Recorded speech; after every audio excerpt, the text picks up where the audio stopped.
Coming up on another episode of Through the Turnstiles, stumbling across an angry mob of fans who have had enough of their owners. The very traditional shoes off.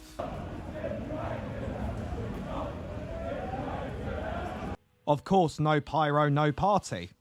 Sympathetic and patient fans waiting for the opposition player to recover.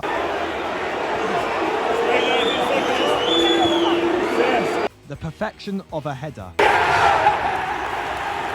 And a chant that sent the away fans going home really sad.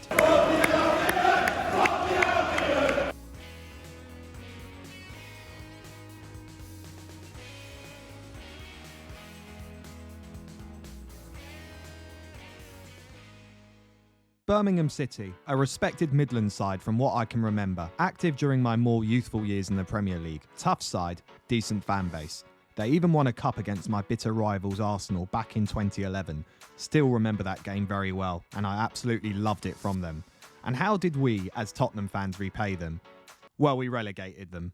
If there are any Blues fans watching this from the bottom of my heart, I am incredibly sorry. You did not deserve any of this.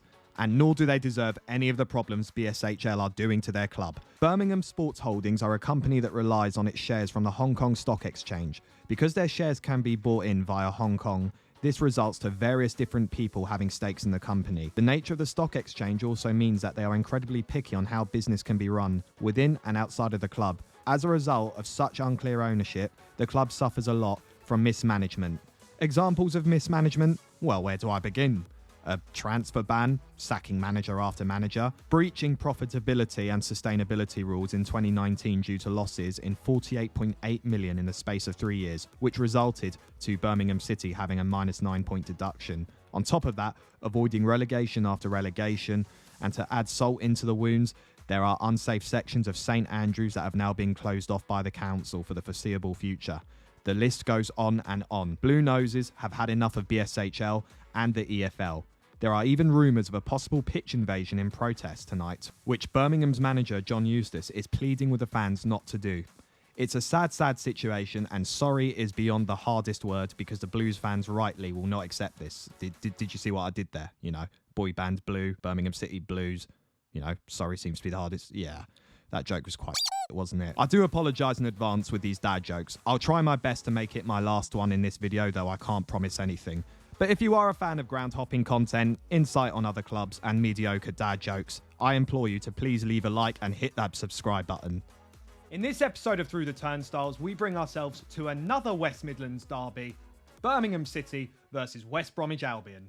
Obviously, since doing these Through the Turnstiles series, I've been going to different numerous kind of games. I've also been to another West Midlands derby, Aston Villa versus Wolverhampton Wanderers, where I came to the conclusion that it might be locally a derby, but it just didn't feel like it. And I've got the feeling that this will have a very similar element to it, because let's face it, the only derbies that happen around here is if West Brom and Wolves play each other and if Aston Villa and Birmingham play each other. So West Brom currently sit at 6th place with maybe a chance to be able to get through to the playoffs, who knows.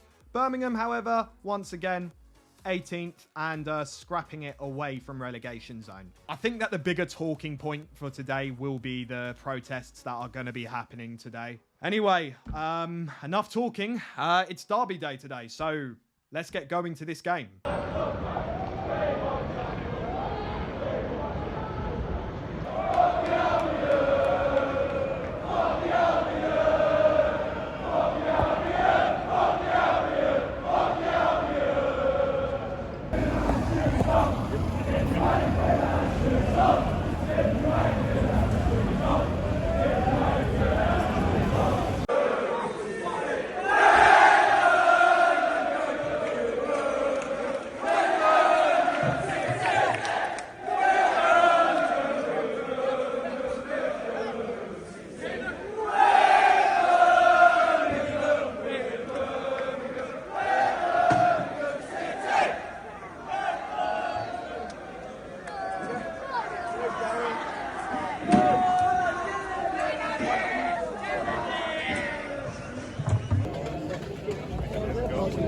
Cheers, Brom, mate.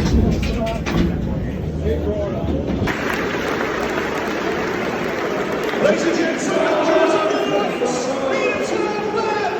makes some noise.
Adam Reach.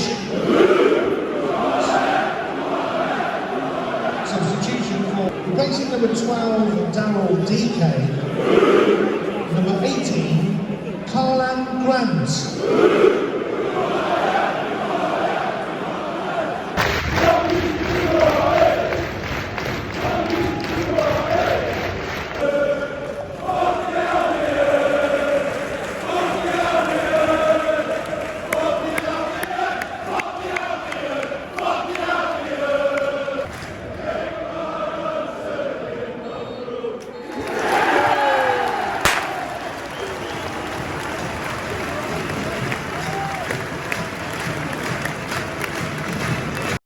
A very solid game of football I just had to watch, and honestly, I did say in the introduction that I didn't think that this was going to feel like a derby, but I got that completely wrong. It felt exactly like a derby. Maybe it was more to do with the situation of the club and how the fans were feeling that really pushed that atmosphere up, but nonetheless, that was a brilliant game of football to watch, and I was really happy that I went to this game. Let me know in the comments below which game you would like me to visit next, or which club's ground you want me to go to next. And this was a pleasure to have filmed for my series called Through the Turnstiles. Just